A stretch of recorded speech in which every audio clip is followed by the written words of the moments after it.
Today we're at the studio of Lisa Breznak. Hi Lisa, how are you?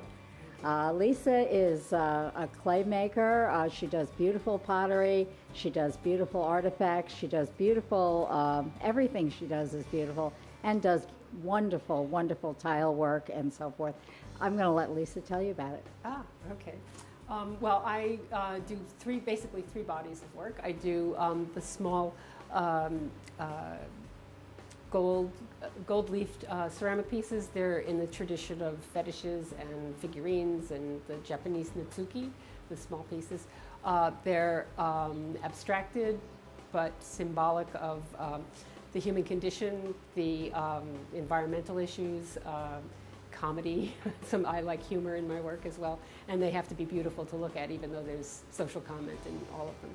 The second body of work I do is the large site-specific pieces that were for that are placed at like Saunders Farm project in Garrison, and then I did a project for Habitat for Artists up in Wappingers Falls at the Stony Kill, excuse me, the Stony Kill Environmental Center at the CSA farm up there. So that piece is there still, I think. So, and then the last body of work I do is ceramic tile or mantles or fountains, whatever, and that's more of a collaboration between the client and myself, and it's really exciting because they come with a creative idea, but they don't necessarily have the technical facility to produce it. Sometimes they say, "Oh, I love your work, just make me something," you know, which is nice too. But it's good because it gets me out of the studio. It gives me an infusion of new creativity, and we come up with a great project that everybody has, you know, had their fingers in. So it works out well. This is really beautiful. You must buy gold leaf by the ton. Well, the little ones are gold leaf, real gold leaf, but the big ones are brass leaf or gold paint. So the little ones are beautiful. Thank you.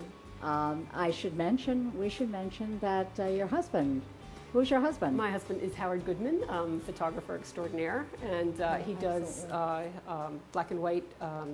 He does large format negatives, 8x10 negatives with the old camera where you're under the sheet, you know, and he does a lot of found still lifes and things that show about human activity, but there's no humans in the photograph.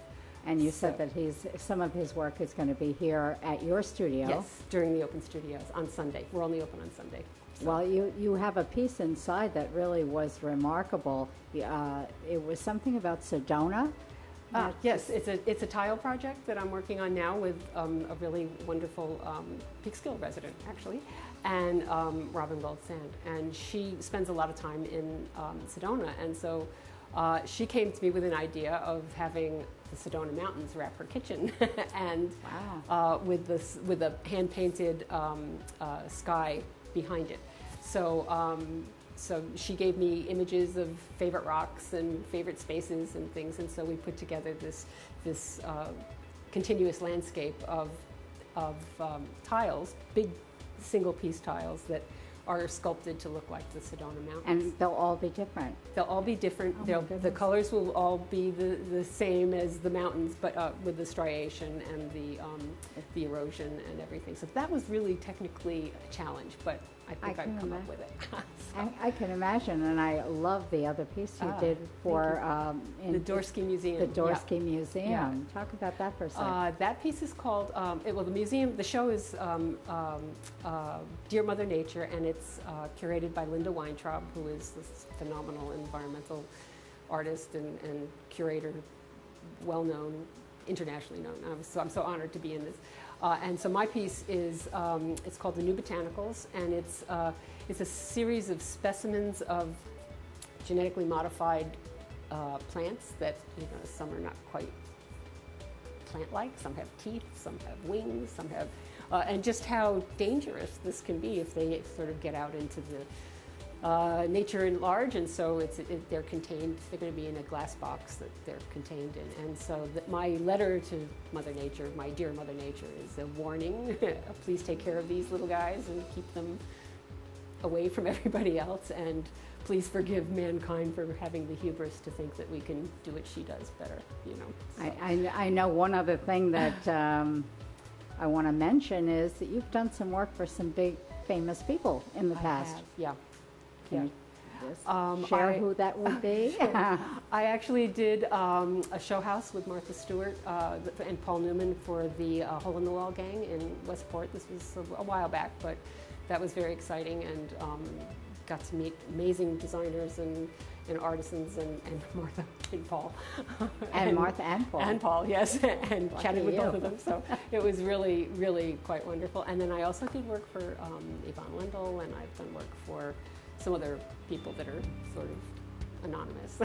Now, the So, studio here is just spectacular. It's huge. It's everything you would expect from a big working, active studio. Ah, thank you. And but you are a little tucked away. Yes, So I yeah. want to be sure to let people know exactly where you are. You're part of the hat factory, and you'll Yes. have some signs up, but Yes. you're really in a building that's a little separated. Yes. It's on the grounds of that. Yes, yes. And if you come in the main entrance and you go down the central alley and you find Studio 9, and you come up the stairs and around the back, that's where I am. So if you hit Studio 9 first and then just continue up the stairs and around the back of the first building, that's where I am. And there'll be balloons and signs, And you'll my have door will be open. balloon signs, and An open you'll door. be here. Yes. Well, thank you so much, Lisa. thank and you. I really appreciate taking time, and looking forward to seeing the rest of your work. Thank you very much.